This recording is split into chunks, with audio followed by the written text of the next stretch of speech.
vous ai emmené ici parce que je trouve que c'est un bon exemple d'une belle alliance entre l'humain et le reste de la nature, on va dire, avec le monde vivant.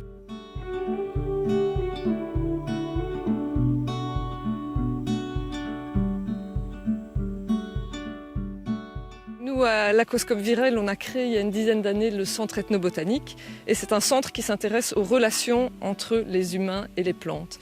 Et donc, au fil du temps, de l'histoire, comment on a vécu avec les plantes, comment on les a utilisées. Et donc, ce qu'on a fait il y a une dizaine d'années, c'est qu'on a été à la rencontre des personnes âgées de la région, qui avaient 80-90 ans.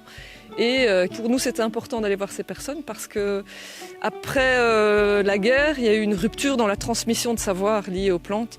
Et donc voilà, eux avaient encore énormément de savoir, de savoir-faire à transmettre. Et voilà, et moi j'avais envie aujourd'hui de vous amener le long de ces haies et de vous parler un peu des usages qu'ils en ont fait.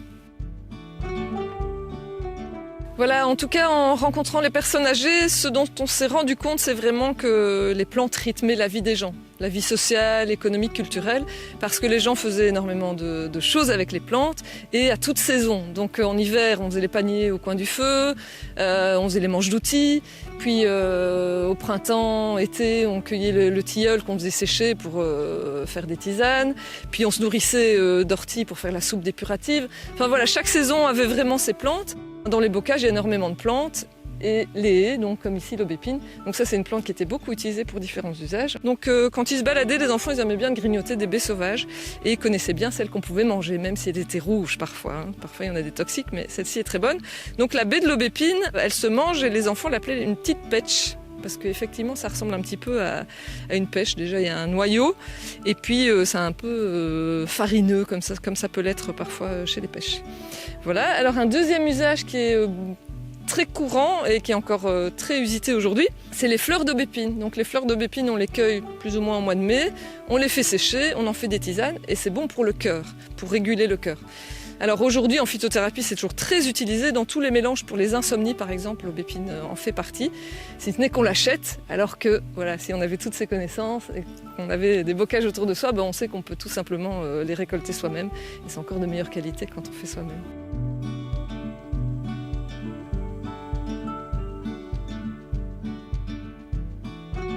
Alors ici on a le prunelier qu'on appelle aussi en patois la noire espène.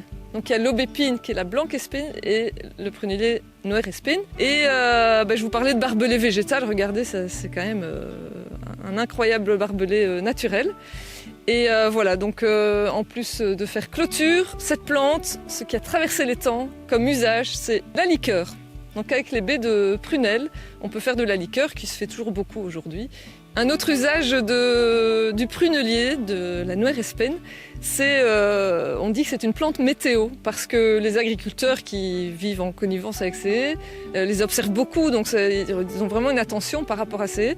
Et ils se sont rendus compte que quand les pruneliers sont en fleurs, il y a un retour de froid. Donc on appelle ça l'hiver du perneli ou l'hiver de noire espène. Une autre plante de Noé, c'est l'églantier, donc le rosier sauvage. On le reconnaît bien à ses aiguillons, comme tous nos rosiers. Et là, c'est vraiment une plante extraordinaire. Pendant la guerre, on conseillait aux gens d'en récolter parce qu'en fait, c'est une source incroyable de vitamine C.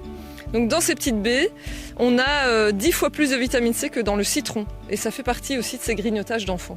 Alors je vous ai dit églantier, mais cette baie est surtout connue sous le nom de poêle à gratter. Donc vous imaginez bien l'usage.